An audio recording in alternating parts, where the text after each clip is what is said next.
Parang may naamoy ako hindi maganda. Di totoo yan. Galit ka ba? Ano ka nasisira, ulo? Sa atin lang to. Bola lang yan. Gusto mo mamaya ng 45? Unggong! Barinig kita sa mukha eh! Mas magaling ang kamay ko dyan. Tanga talaga. Kanina gusto mo akong lamunin eh. Kaya nga, ikaw alam kung magaling ang tsamba mo, malakas eh. Parang sipit ng inchik. Kakapal ang mukha nyo.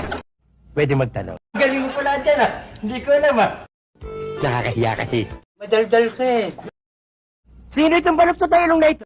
Tama kayo. Ako naman eh. Wala na ba iba dyan? Substitute. Kilala kong kaliskis mo, oy. Eh, ang kapal ng balat mo. Pwedeng gawing boots. Parang may problema ka. Tumahimik ka. Wow naman! Wow! Ikaw ang balik sa akin dito, unggoy! Las man ang bunga nga mo, ha? Ikaw na nakaperwisyo, ikaw pa galit, ha? Nakagigil ka. Saan ka ba nakatira dito? Masyado kang mareklamo, gusto mo na umuwi. Hindi ka pwedeng macho dancer. Pwede ka nicho dancer. Para mabawasan ang kasalanan mo, ang kulit mo. Hatiin mo yung mukha mo. Ang galing mo sumagot. Ang lakas makasa. Paano naging cute yan? Pabigat yan. Will you please repeat it? Wala kayong convincing power. Hayop ka talaga! Ang ganda mong lalaki! Ako ang kakausap. Saluduhan kita. Hey! Anong cute? Ako lang ang cute dito.